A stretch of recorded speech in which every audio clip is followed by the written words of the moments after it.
Minamahal naming Day, habang ikaw ay naghahanda sa pagsisimula ng bagong kabanata ng iyong buhay, nais kong samantalahin ang pagkakataong ito upang ipahayag ang aking taus-pusong pasasalamat at mga pinakamubuting hangarin, my best wishes. Ang iyong dedikasyon, profesionalismo at init ng iyong pakikitungo ay naging pundasyon ng ating departamento. Hindi ka lamang naging isang kamanghamanghang sekretarya, kundi isa ring mapapagkatiwalaang katrabaho at mahal na kaibigan.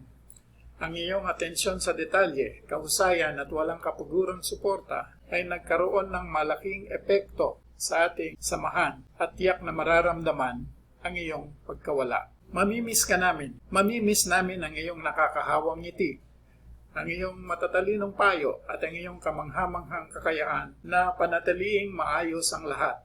Isang karangalan ng makatrabaho ka at ako ay nagpapasalamat sa maraming paraan na pinagyaman mo ang ating kapaligiran.